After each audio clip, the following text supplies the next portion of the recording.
Good morning, ladies and gentlemen, esteemed guests and students. Welcome to Day 2 of our Leadership Summit 2024, Grooming Young Talent, an initiative by the Center of Career Development at IIT Guwahati. As we saw yesterday, this summit is a unique platform to connect with global thought leaders, industry experts, and innovators, focusing on technological transformations, leadership ethics, and nurturing the leaders of tomorrow.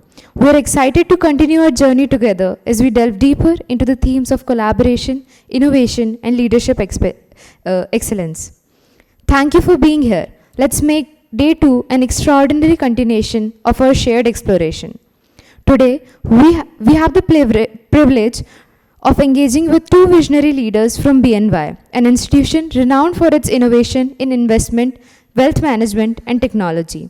It's an honor to introduce Shri Suswar Ganu, Managing Director of Investment and Wealth Management and Pershing Engineering at BNY. With extensive experience in driving transformation technology solution, Shri Ganu is at the forefront of blending finance with engineering, shaping the future of the industry.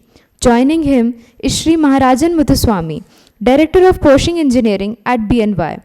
Shri Muthuswamy leads key engineering initiative leveraging cutting-edge technologies to create impactful solutions for the financial service sector. Please join me in welcoming them on the stage with a huge round of applause. Now, I would like to call Head of CCD to felicitate the guests. Head of CCD, Shri Lalit Pandey ji.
Good morning, everyone.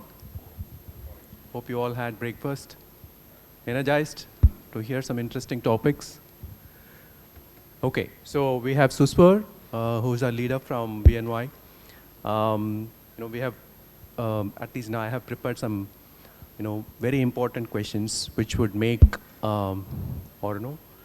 which would give a lot of insights towards, how students can become job ready, right? So that's the, topic that we would be covering with specific questions. And before that, if I may, can you all hear me okay? Somebody needs to give feedback because I can't hear the yes loudly at all. Can you hear me okay? Good.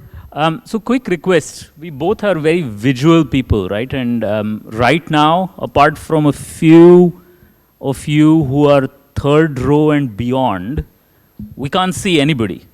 So I guess one of the first things that we would want or ask before we start the session is especially this section, unless there is a very good reason you want to be on the back rows there, if you can just come ahead so that we can see you and make this session much more interactive.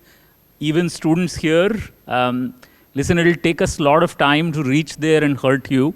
So it's okay to come on the second row and the third row. No, really, we'll wait till you do that. Okay, so thanks. Thank you, everyone. So we'll we have some exciting topics put together.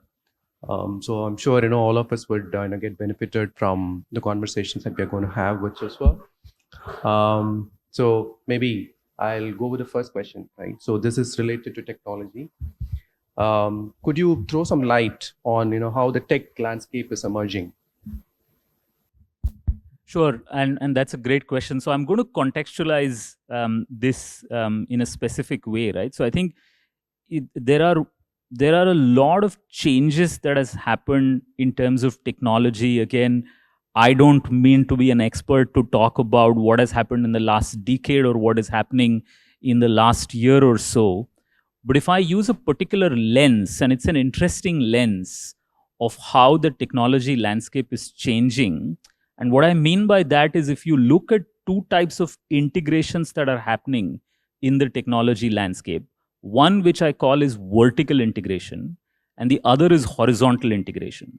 So let's understand a little bit, right? So if I am doing a business in a certain sector and I try innovating or creating more products which are market aligned in the same sector, that is largely vertical integration. I go top down, I cover the product landscape, I innovate, and I create more products, more practices, more services for the consumers. It's the horizontal integration which is more important, which is areas that are not the company's rooted um, product line. If you try and expand in that, that's where the tech landscape starts becoming a little complicated. So I did a little bit of research and I'm going to walk through that, but this will hopefully give all of you some perspective. So let's talk about the largest tech acquisition that happened in the last 2 years. Anybody has a wild guess on the largest technology acquisition that happened in the last 2 years? I'm not going to keep you guessing for long. It's interestingly an operating systems developer. Oh, you have two hands. Okay, you already know, which is great. It's an operating systems developer taking over the largest games developer globally, right? And that kind of horizontal integration we had not seen for a long time. Microsoft taking over Activision Blizzard, right? Now, if you see the product lines, Microsoft obviously emerged as a global tech giant with operating system at its heart, and then it manufactured a lot more content that we all use. And Activision Blizzard is obviously a gaming giant. For those who are uninitiated on what Activision Blizzard is, and I'm sure the products of which a lot of you would have used, if you are a fan of Warcraft, or you're a fan of Diablo, or you're a fan of Call of Duty, or Candy Crush, right? Whichever your favorite game is, that's Activision Blizzard. And think about it, Microsoft having an interest on Activision Blizzard, it doesn't end there. Broadcom, which is a networking giant, taking over VMware, which is a virtualization giant, right? We all saw how an electric car manufacturer has taken over a social media platform. Reasons could be very different. Oracle acquiring Cerner, which is again not in its line. AMD acquiring Xilinx. Adobe acquiring Figma, something which is currently in legal discussions, but it's a clearly visualization, reporting, product kind of company taking over an open source giant which is making design simpler. The point that I'm trying to make is the evolution of technology is getting to a point where application of technology is becoming far more important than the technology itself, right? So if you see in the last 2 decades or so, and more so in the last 5 years, the importance of a programming language, a particular design pattern, how you code, what you code, has very quickly changed to how quickly can you reverse integrate components which are already existing in the market. And that, in my mind, is going to make the technology landscape more and more interesting. Thanks, Suswar. So that was very insightful. See, we all learn how distinct technology spaces were merged together for business reasons, and how they are producing value in the tech space. So that's what we are learning with all of these examples that you've just quoted. Shifting gears, how should, so in this, the entire technology space that you just, spoke about, how should the students prepare themselves, for the change in the tech landscape? Yeah. So on this one, I sort of almost remember multiple years back when I was sitting somewhere there, reluctantly trying to understand what people in the industry are talking about, and the I wouldn't use the word race because it's a very unpopular word, but the competition back then and even to an extent now is when you prepare your CV, because that's the final sort of document that tells the industry where you are, what you're doing. You could now talk about that in the social media profiles and so on and so forth. In addition to your educational qualifications, there always used to be a table which had the list of programming languages, operating systems, databases, and what else that you worked on, almost as a flaunt value, right? Raise of hands, and I'd be surprised if how many of you want to or already have a CV which has that kind of table. I always had that, right? I always had that. And I can see only one hand raising. That's probably because there is only one brave person who wants to say that. But think about it, right?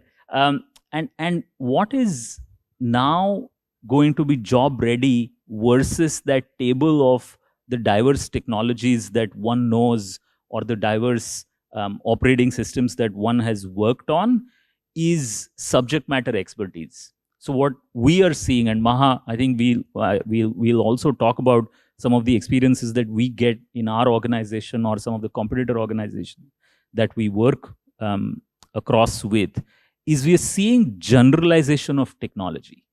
So people euphemistically getting to the hello world level of a particular technology or a particular shiny tool, and then sort of moving on. And there is rarity in terms of how important subject matter expertise is.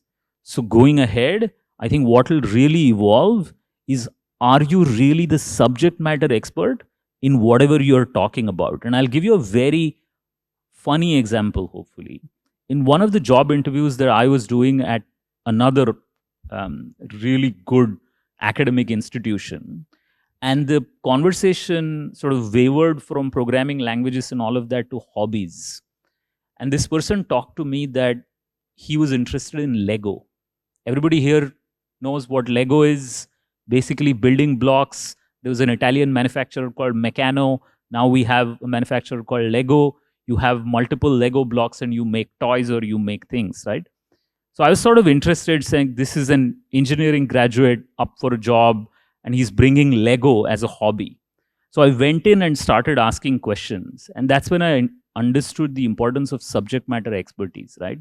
So not just that this person had done some simple sort of game architectures using Lego, he understood the software that Lego uses behind creating those blocks. He used virtualization, 3D printing, used rendering of those 3D models, submitted some designs to Lego, which had got accepted, and he was now planning to put a patent on some of his ideas, right? And that's when you sort of try and get the feeling that you distinguish between certain sections of the student population or job seekers who are generalists versus others who truly want to become subject matter experts. The subject could be of their choice. And that's where you distinguish the kind of talent that definitely we want to hire. Great to hear that, Suswar. So, obviously, subject matter expertise in what you do is really, necessary. So you have, put that very clearly and, with profound, understanding. So I hope, people have got it. So moving on. So how to choose which sector works best, in terms of career prospects? Maybe, that's what folks would probably be interested to learn about. So I'm going to narrate a self experience, right? So back out of engineering, I had always imagined that I wanted to do manufacturing, right? Or be in the manufacturing sector. So here I was sort of trying to get my foothold in the manufacturing sector, and things happened. geopolitical situations can change things, whatever you had planned for doesn't go well. Life happens, right? And what needs to be important is that we are flexible enough to adapt to the situation. Sectors and areas of interest will keep on changing. At the same time, I've also seen a certain bend of thought where no matter what the obstacles are, people are very clear that that's what they want to get into. I'll be specific to my area of expertise, which is computer engineering and software programming, software design, and so on and so forth. Gladly, the kind of functional areas that software works in, whether it's fintech, whether it's manufacturing, whether it's other logistics and game design, whether it's other areas, there's a lot of different fields in which people can make their careers. It's completely a choice in terms of how you pick that up. But I would say adaptability and quick pivoting based on circumstantial changes that are happening around you is key. Yeah, thanks, Suswar. So, just to quote an example, from the past. So, what made what was relevant, back when I started my career in 2000, is doesn't make any sense at this point in time. So back then, the job market was predominantly into Y2K programmers. I don't know how many of you know what Y2K is, but that was a big thing that fetched quick jobs back in 2000. But then with ever changing tech space, we have to probably look at the market and see how we can make ourselves completely marketable. And as you rightly said, combining to the earlier insight that you gave, being an SME in what you learn is very, very important. Thank you. Thanks for that insight. So moving on, all this time we've been hearing about how the tech space is evolving. Maybe now we will understand what BNY does, right, with this in this whole tech space. So what is the role of BNY in the global market? Sure. So that's a change of gear moment, and thank you, Maha, for getting us to that point. I'm not going to start with any assumptions. So BNY and previously BNY Mellon. So I want to take this opportunity to also talk about some of the rebranding and changes that have been happening with our organization. So like the previous examples that I've quoted, BNY, also a storied institution, 240 years ago, formed by one of the founding fathers of the United States, Alexander Hamilton, went through its journey through multiple organic growth as well as inorganic growth opportunities. So there are a lot of mergers and acquisitions happened. So Bank of New York merged with Mellon Corporation, Standish, and all of those changes finally evolved to make us BNY Mellon. This was multiple years back. And only recently we have done a complete rebranding, redesign, simplification, where we are now BNY, which is what you see there. And in terms of the financial marketplace, let me call out some of the key highlights first, which is if you look at the financial industry or the ecosystem as a whole, and to simplify, just assume that there are a total of 100 transactions that happen in the globe daily, just 100. So I'm bottoming this down to a percentile basis. Take a guess of how many transactions does BNY influence on a daily basis? As many as 25 out of 100, which means on any given day, if there are 100 transactions happening globally across any given ecosystem, retail, institutional, B2B, B2C, countries, regulators, geographies, if there are 100 transactions happening, 1/4 is where BNY has some or the other influence. Now, why does it have that kind of influence? So in addition to the very eloquent introduction that the opening remarks gave, BNY really is one of the safest ecosystems for the financial industry to run on. What do I mean on that? Large governments, government organizations, quasi-government organizations, regulatory bodies deal with lots and lots of money, which also needs to be securely held. Now, BNY is the largest custodian that has ever been. The reason we say that is because right from the last 240 years, that's been the mainstay of what we do in the financial ecosystem. So to give you some numbers, in our latest quarterly results, $52 trillion is the kind of money that we asset under custody. Right? To give you a sense of what that means, a large country like India, and we'll also talk about United States in a second, but a large country like India, its gross domestic product, all assets, liabilities accounted for, is in excess of $3 trillion. We have a goal to get to $5 trillion in a few years' time frame. The United States as a country is around $20 trillion, north or south a few. BNY manages $52 trillion assets under custody. That gives you a sense of how much the financial ecosystem trusts us and values the importance that we have in the financial ecosystem. So that's one part. The second part is, while being a custodian of not just banks, but governments, regulatory organizations, we are also on the cutting edge of innovation, which means that everybody of you would have heard, or some of you might have even experimented with cryptocurrency, or what we call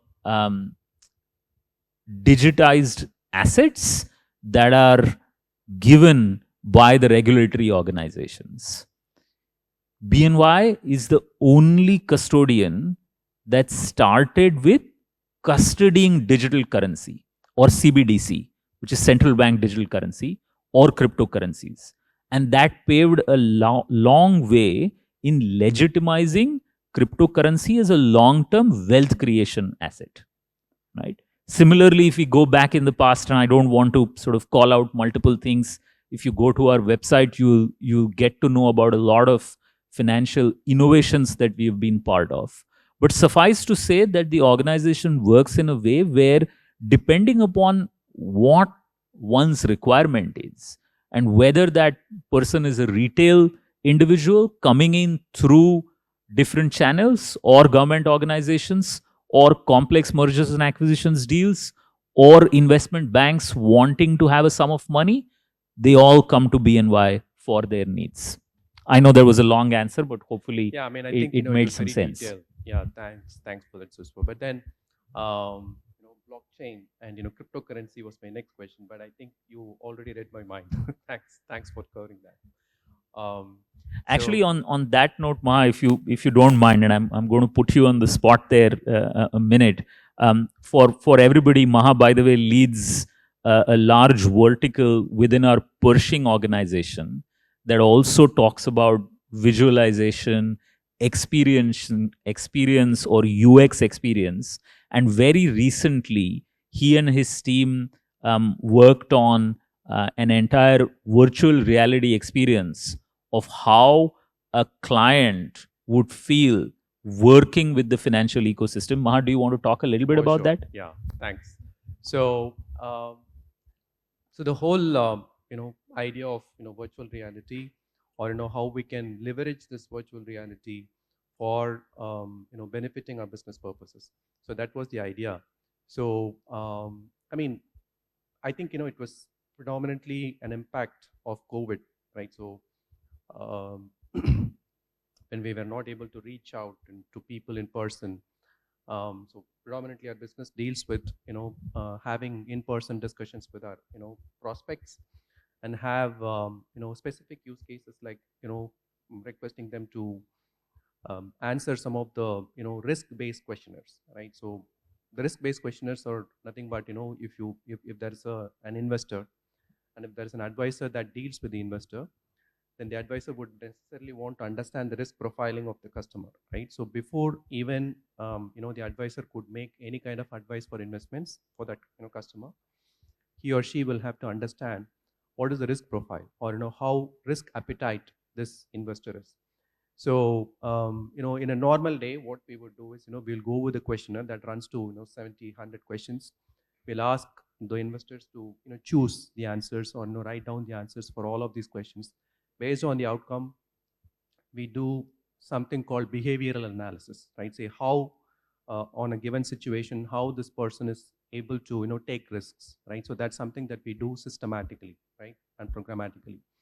So I mean, this would typically take for the investor to be onboarded, for the end customer to be onboarded, just for this phase, risk analysis phase, it'll take easily 4 to 5 weeks of time frame, right?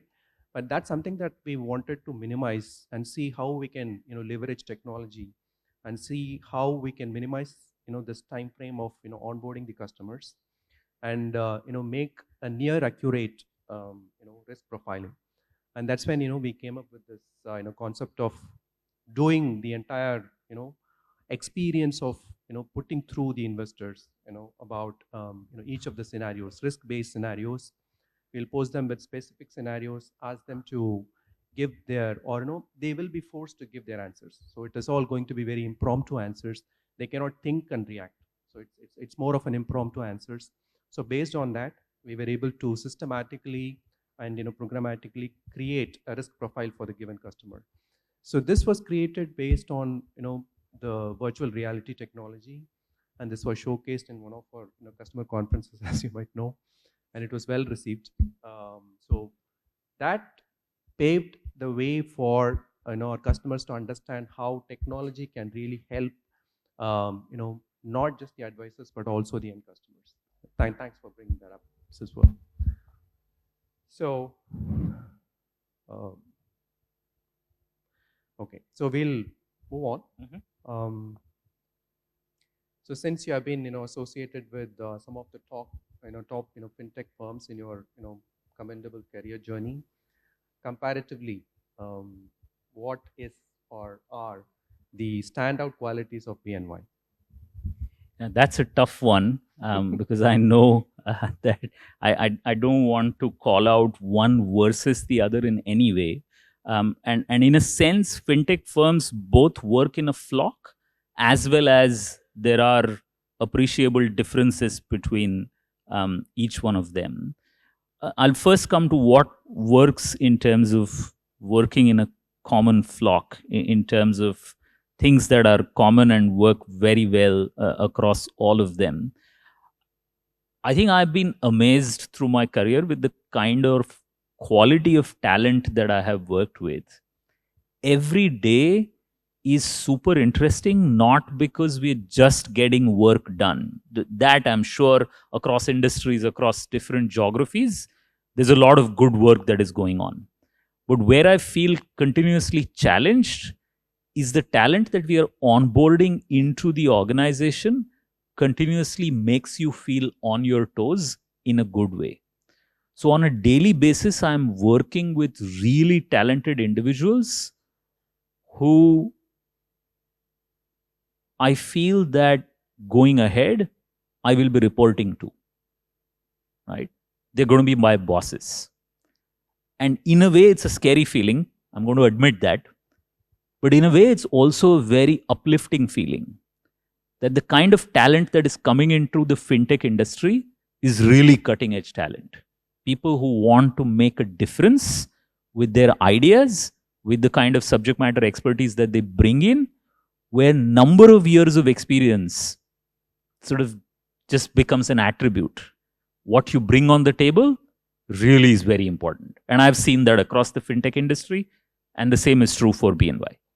Now, where you asked about where does BNY differentiate itself, is one, typically given the kind of business that we are in, and I talked about custody, we are also the 6th largest investment manager in the world. We are also amongst the top 20 FX as well as CCM, central clearing organizations in the world. Maha works with Pershing. We are the largest clearing agent in the United States. So with all of this, the number one thing that the customer or the client sort of works with BNY is trust. And trust is a very, very delicate word. And the organization has taken a lot of time, energy, and effort to develop that.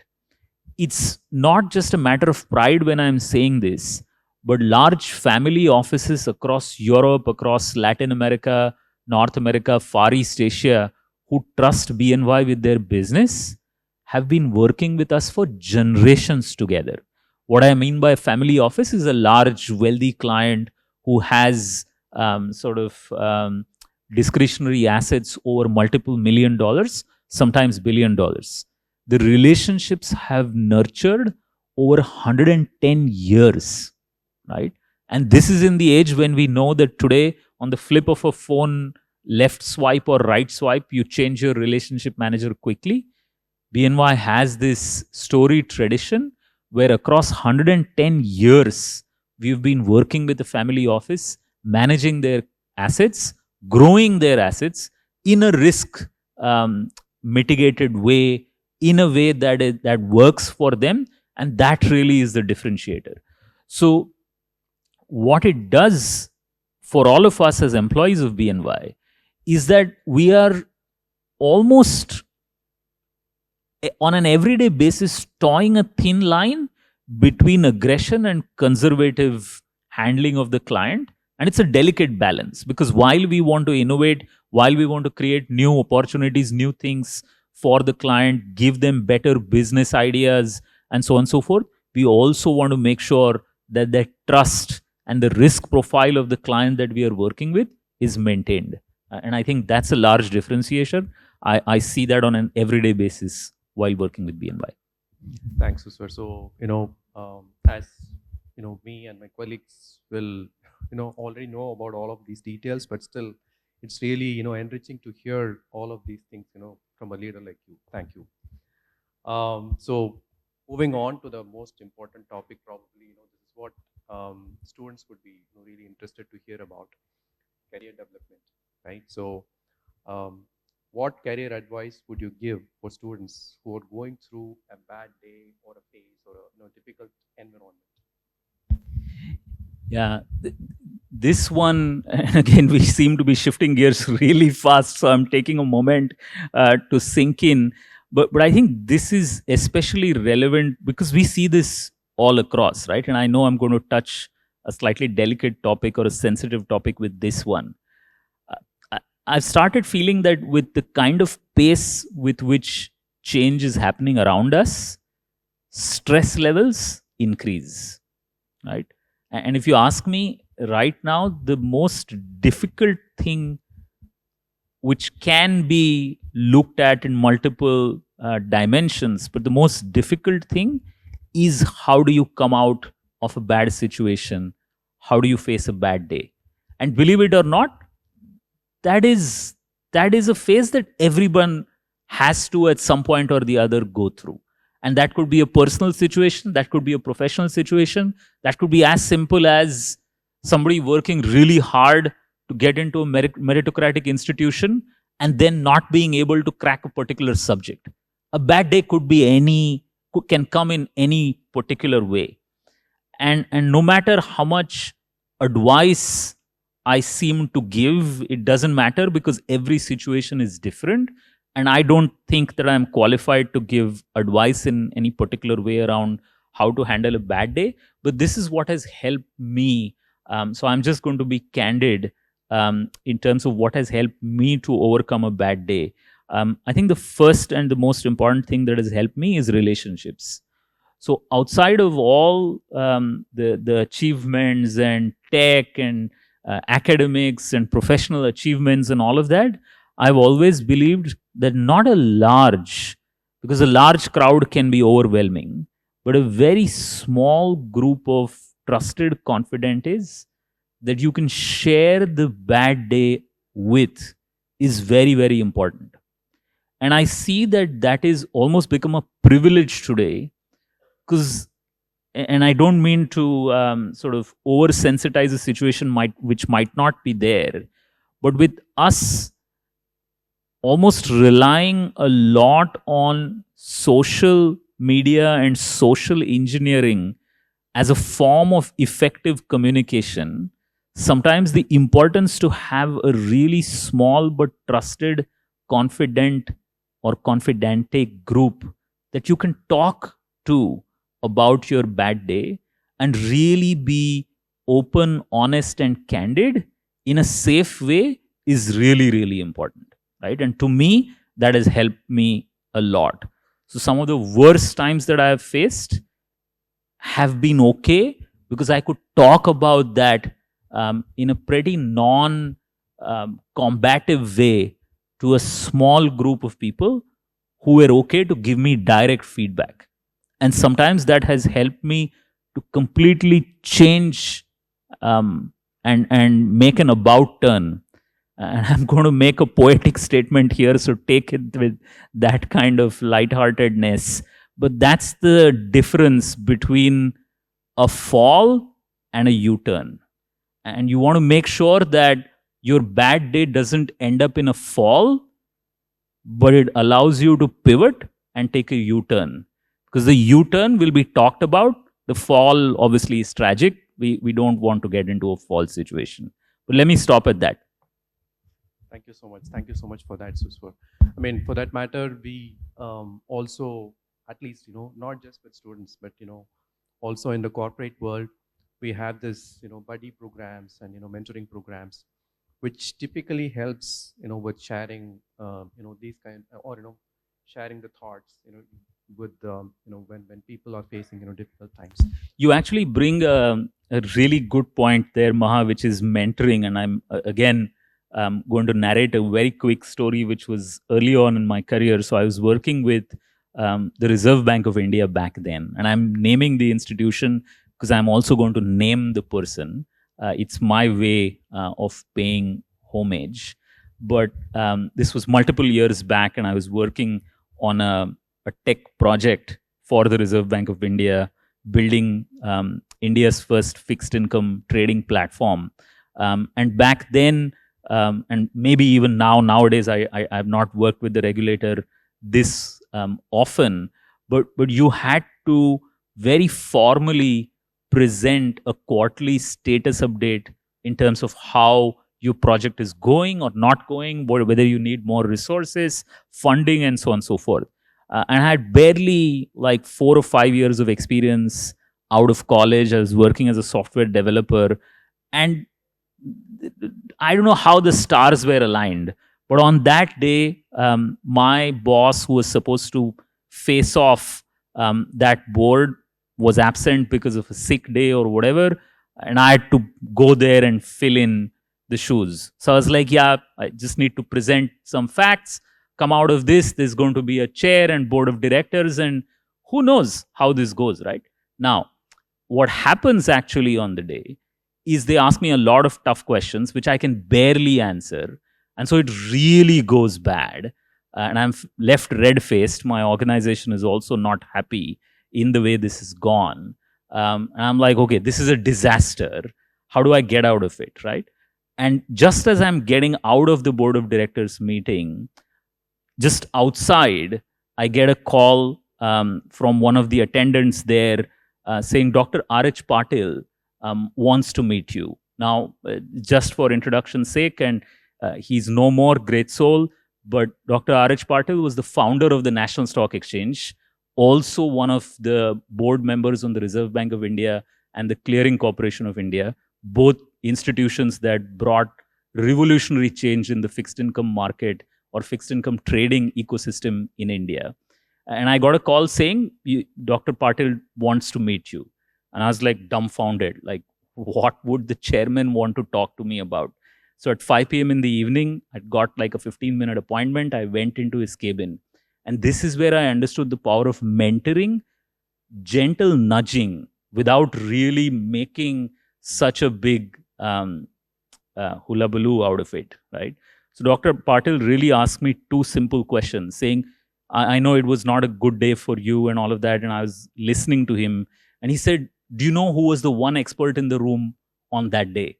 So again, I didn't know how to answer that question. So he's saying, you are that expert. So I said, I don't understand, sir. So I said, so he was like, listen, although all of these people work with the regulator and large financial institutions and all of that, that particular project and the engineering work that you're working on it is your expertise, it's your specialty. So you need to stand up, make your voice heard, and make sure that you're not meekly giving your suggestions or your proposals to the board. Make it happen.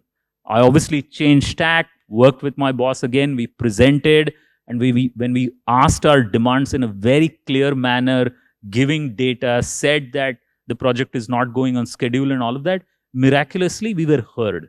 Because we were not shallow about our expertise, we were not trying to hide behind corners, we were up there and we were telling them.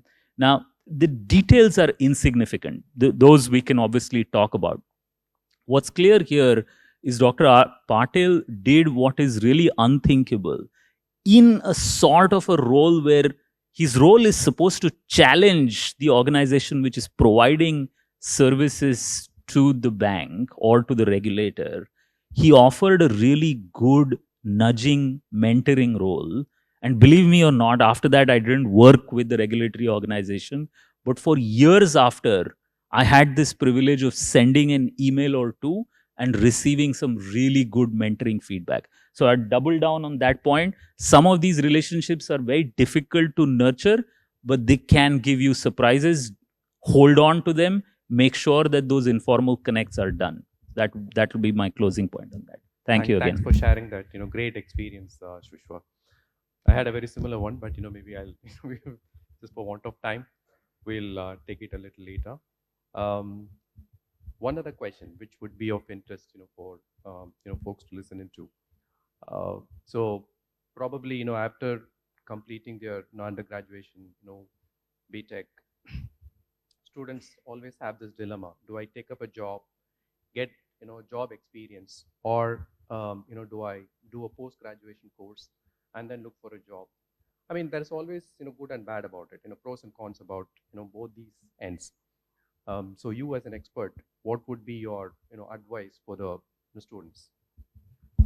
Again, I'll stay away from advice. I'll just talk about some of the experiences. And again, back to my point, I think the talent in this country and from some of the most prestigious organizations like this one continues to amaze industry and the enterprise world in a way, right? So in the last few years, I've seen a lot of change of the traditional mindsets of this versus that, and it's a little bit of both.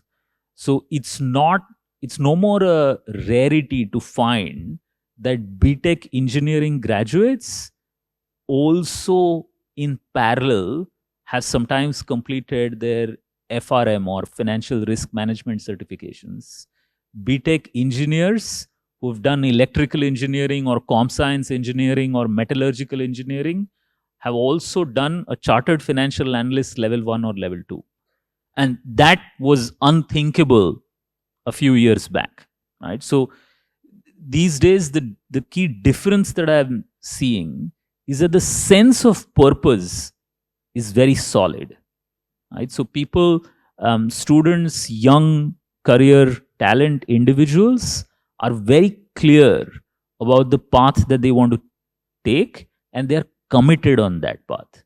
So what we find really interesting, and this for fintechs, for investment banks, trust organizations, investment wealth management organizations like us, this is music to our ears, because we are finding a rare combination of engineering prowess with financial acumen. And that's great. And if that comes at 21 years of age, amazing, right? So that's one change that I'm certainly seeing. But back to your question, I think it's still either works. It depends upon specific situations.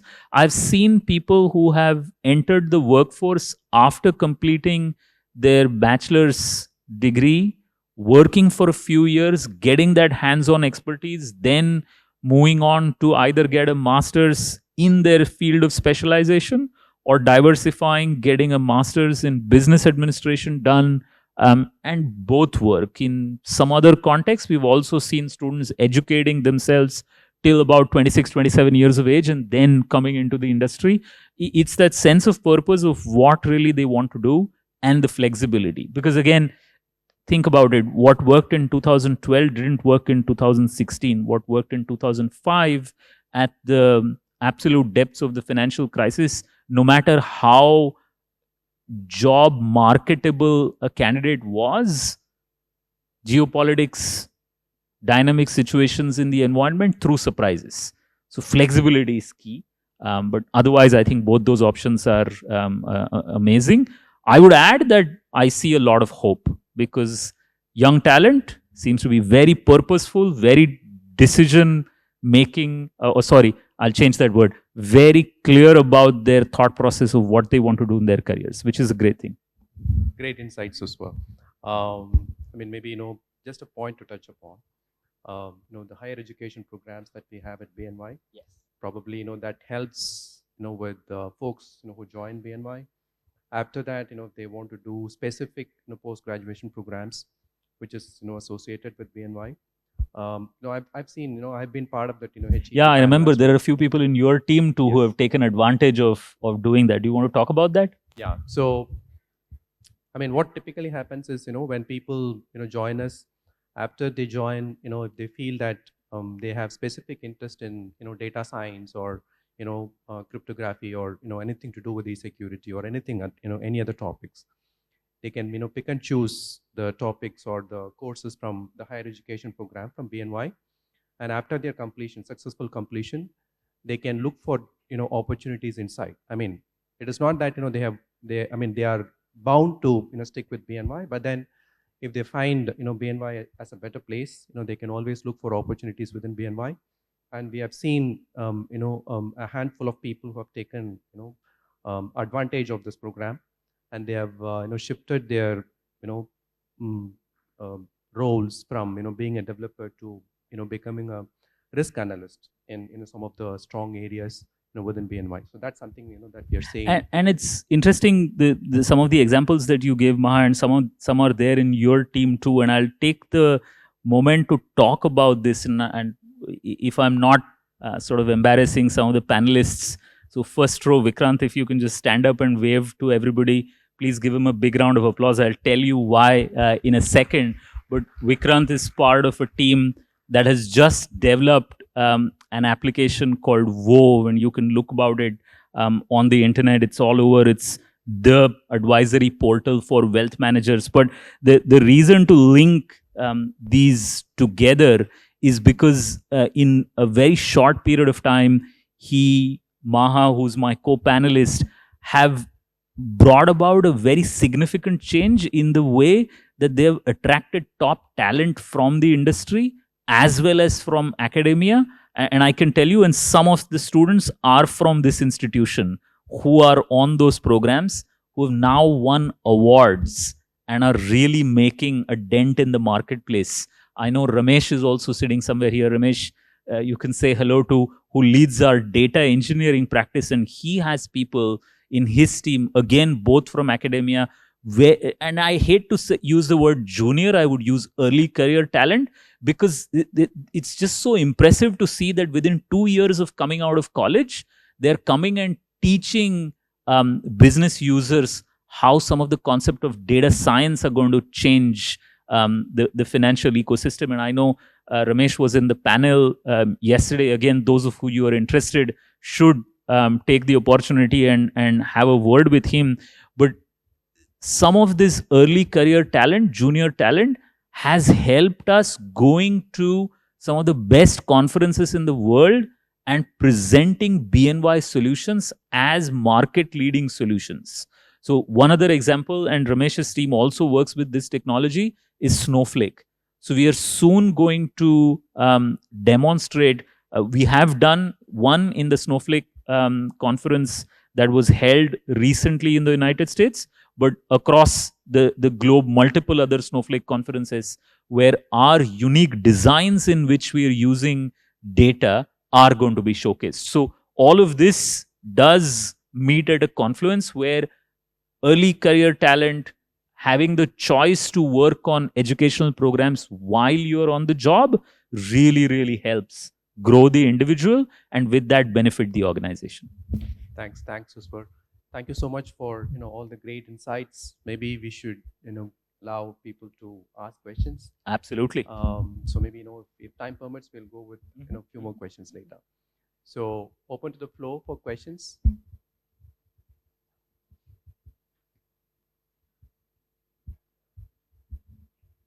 Okay, we see a few hands there. I don't know if somebody is coordinating there with a microphone.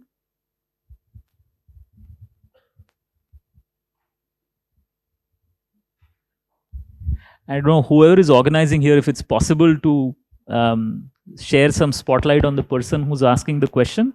Also, big round of applause to whoever is asking the question. Yeah, it takes. Go ahead, please. So you spoke about how you dealt with RBI's wealth management thing, like creating a stock something. So just wanted to know that since it's a government entity and government is always like threatened with cyber attacks, cyber security. What were the key cyber security threats you faced during creation of a platform portal that is so sensitive and have so sensitive data? Like millions of users might use it. RBI India being like one of the most developing nation, like having fastest development growth, and RBI being one of the key regulators of banking in India. So, what were the cybersecurity challenges you faced? Sure, great question. So first of all, I just want to make sure that some data clarity is brought. So that experience with RBI was my personal experience many years back. Nothing related to BNY. Important state because BNY also works with a lot of regulatory organizations, but that experience is not linked to that. I'll answer your question very quickly. So back then and even now, large regulatory organizations, and I'm not permitted talk about how RBI handles its security and cyber security because that's out of my purview. But they have what is called as a closed private network for large banking players to specifically work with the regulator. And those are monitored in a very different way to the public infrastructure completely. So it's almost like a closed private relay network, which is only meant for that kind of high security transactions. But again, like I said, I'm not the authoritative person to talk about the regulators' networking and cybersecurity considerations. But you are asking the right questions. Thank you. Thanks. Any other questions?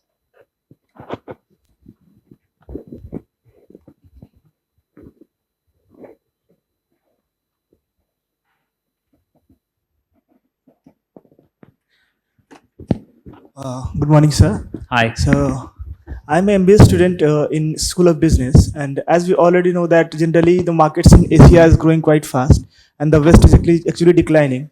So, what is the plan of action of BNY to get into Indian market, and how, as MBA students, we can like hone our skills to be a part of that growth? Sure. So I probably didn't understand your first question. I understood your second question in terms of as an MBA student, how can you be participative in the BNY journey? I get that. What was your first question? My first question was, as we see that Asian markets are quite rising, like Indian market is going quite well. So BNY must wanted to be a part of such markets where it can get some profits. Yes. Or it can be a part of it. So what is the plan of action and how can we like contribute to that? Got it. So great questions both. So I'll take the second question first, which is slightly very specific. So BNY has programs, and I again have my people partners Malvika as well as Lavanya, who will tell you in detail about what our plan is to onboard students with an MBA background. Because yes, you're absolutely right. Whether it is finance or sales product intelligence, there's a lot of work that is going on sales product intelligence, as well as compliance, as well as marketing. There are a lot of areas in which we do look at candidates with an MBA background, and I'm sure Malvika and Lavanya will be at your disposal to talk about specific opportunities that we have. Let me take your first question, right? So again, I'm not privy to talk about BNY's forward plans in terms of investments or which geographical markets will we invest in or not. But through our investment management business, and if I can throw a quick bit of light on that, our investment management business is almost $2.1 trillion assets under management. We are one of the largest, in fact, the sixth largest investment manager in the world. And we run our business depending upon fund families and depending upon the specific rationale. So, like, we have a lot of passive money market funds. We also have funds which are active, emerging equity, focused on Asia Pac. So, we have about 7 or 8 different boutique fund families within the larger BNY umbrella, and multiple of them have exposure to the Indian markets. So, are we a intermediary who contributes to the India story? Absolutely, but through our investment management vehicles, if that answers your question. But great question. Thank you again. Thanks. Any other questions? Good morning, sir. Hi. Hi. Here, Sandeep here. This side. Hi. Sorry. Thank you. So I just wanted to ask, you have said like Microsoft has acquired this gaming company and all. If you say take back, Motorola and Nokia, these are very big companies, sir. Like in Yes. phone sector. Yes. After Google has acquired Motorola, and then subsequently Microsoft has also acquired this Nokia, but they cannot handle those products in the phone segment, and they again they resell those companies to other companies in this way. Now these companies are not in this market cap; they are like way behind. Mhm. They cannot compete with some now technologies. Mhm. Like they completely out of market. How they can handle it, sir? They lost their brand value and everything. Got it. So once again, great question. I can completely empathize with the feeling that you've brought ahead.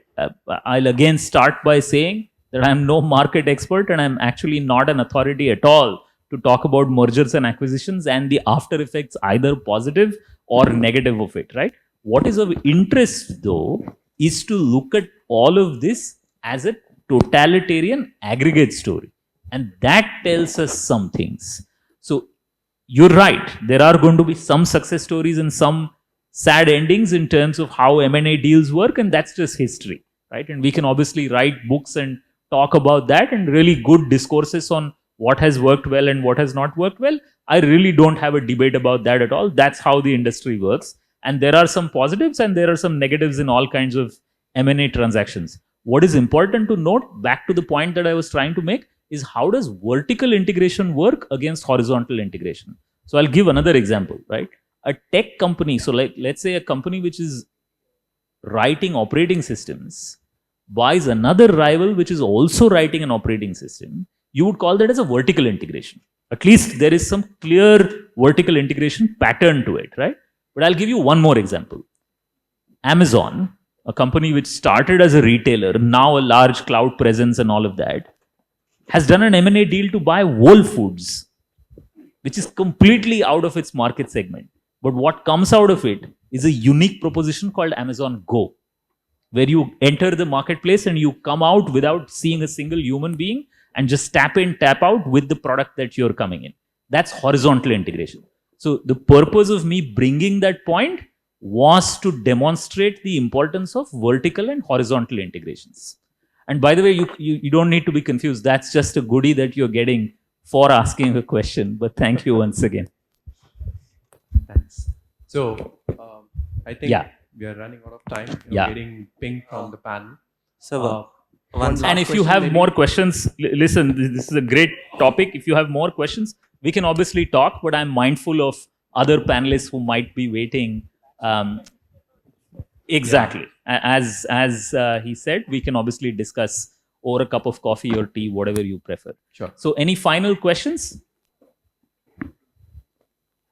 Okay. If not, Maha, I think we can continue. Okay. Thank you. Thank Thanks. you. Thank you, Suswar. Thank you, Shri Ganu and Shri Maharajan Muthuswamy, for sharing your valuable insight with us today. Your perspective on leadership, technology, and the future of finance has truly been enlightening. We're grateful for the time and wisdom you have imparted, which surely would inspire and guide us in our own journey. So let's give them a huge round of applause.